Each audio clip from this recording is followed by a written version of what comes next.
São Paulo de Piratininga sem serem devorados pelas feras.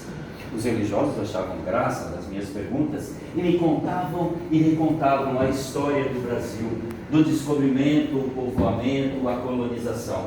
Eu devo a esses anos da minha vida o grande amor que tenho até hoje pelo estudo da história.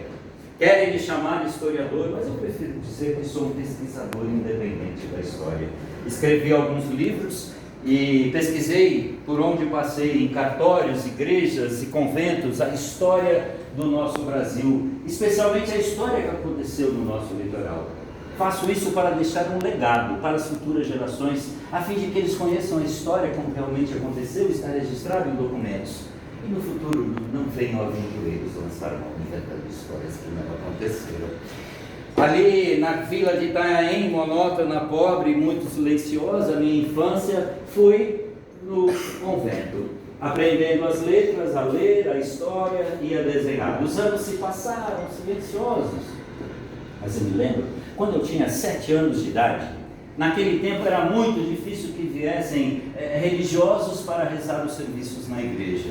Missas e batizados dependia de alguma motivação que não tinha na vila de Itanhaém.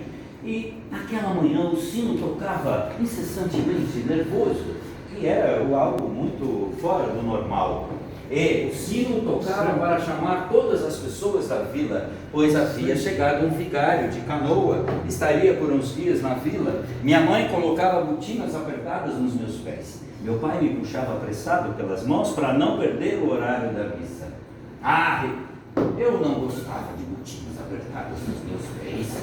Eu gostava de estar ali descalço, brincando, correndo atrás das galinhas, fugindo dos cachorros. Mas eu aguentava até o final da missa aquelas botinas apertadas nos meus pés, porque eu entregava para os fiéis alguns desenhos que eu fazia, uns rabiscos de criança, e eu entregava dizendo que eram seus retratos. Eles achavam graça daqueles rabiscos, me davam alguns tostões.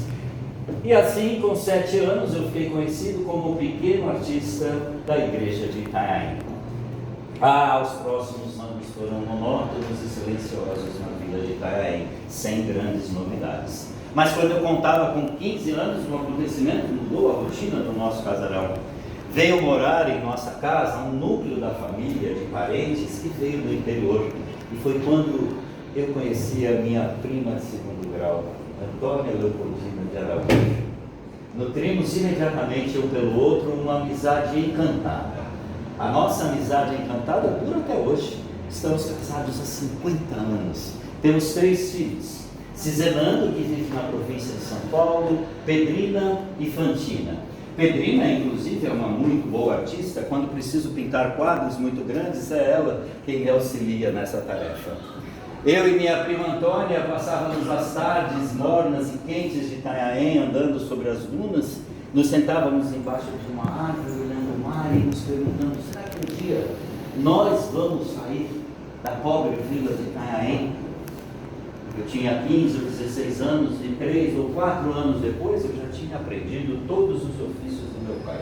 Ele era carpinteiro, marceneiro, construtor, mas na vila de Itanhaém não havia quem comprasse os nossos trabalhos, não havia dinheiro e não restava para um jovem como eu outra alternativa senão sair da vila de Itanhaém e procurar uma cidade grande onde eu pudesse trabalhar, pudesse, quem sabe, ganhar algum dinheiro e até ajudar a minha família.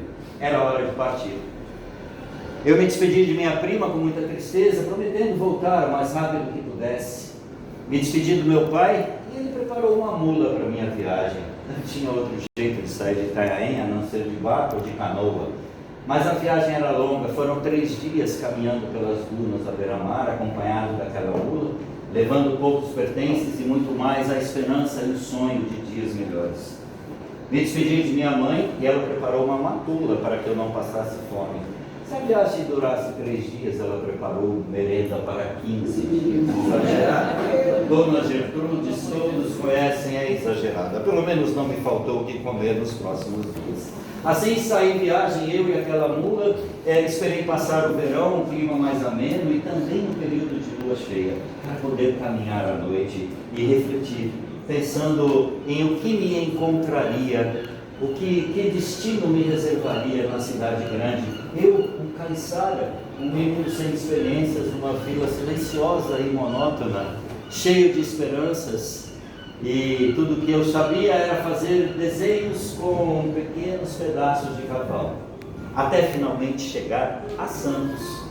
Depois de 3 dias, cheguei a Santos, vendi a mula para alugar um quarto e comecei a procurar emprego. A cidade grande, moderna, os carros modernos nas ruas novas, recém-abertas, e os casarões como esse que surgiam em cada esquina, com materiais importados que chegavam da Europa com facilidade do porto. Deveria haver trabalho para mim, pois havia muito dinheiro em movimento. Dinheiro colocado pelos senhores do café. Os barões do café lá do interior colocavam muito dinheiro, investiam em Santos, na modernização, na cultura e principalmente no progresso do porto, o principal ponto de escoamento da sua maior riqueza, o café. Com certeza deveria haver trabalho para mim, deveria haver dinheiro, a minha vida finalmente iria mudar. Eu, menino caiçara, cheio de sonhos e esperança, ganhar dinheiro seria bom, poder ajudar a minha família. Mas não foi assim que tudo aconteceu. Durante os 2 primeiros anos eu passei muita necessidade em Santos. Eu vivi mesmo um período de muita penúria, sem conseguir emprego, quando muitas vezes eu conseguia a pintura de umas tabuletas comerciais, alguns poucos painéis artísticos, sempre ganhando muito mal. Mal dava para pagar o quarto em Colorado, onde eu vivia, e às vezes eu não tinha para comer. Não podia voltar para Itaém e não sabia para onde ir. Nessa época, chegou uma carta do meu irmão João Pedro, que morava em Brotas, lá no interior. Eu tenho essa carta comigo como uma relíquia, pois essa carta mudou para sempre a minha vida. Não, não é essa. Essa é de Dona Antônia. Meu irmão me escreveu: saudações, meu querido e estimado irmão Belê. Eu e nossos parentes aqui em Brotas ficamos muito apreensivos ao ler as suas palavras na carta que nos escrevestes. Estás passando por grandes dificuldades e penúrias, vivendo sozinho em Santos. Do nosso coração surge o desejo de te enviar um convite. Esperamos que considere com carinho esse nosso convite, afinal, sabemos o quanto você ama viver no litoral junto à praia. Mas diante da situação de grandes dificuldades, convém refletir na possibilidade de passar um tempo aqui no interior com nossa família, em Brotas. Vivemos em um núcleo da família com algum desenvolvimento na cidade, com o enriquecimento dos produtores de café. A cidade é rica. Quanto a mim, montei uma oficina de restauro de obras sacras. Quem sabe você poderia ser um assistente aqui no ateliê, com mais espaço e tempo, poderia desenvolver a sua arte. Esperamos que considere com carinho esse nosso convite e aguardo a sua carta confirmando que resolveu morar conosco em Brotas. Com carinho, seu irmão João Pedro.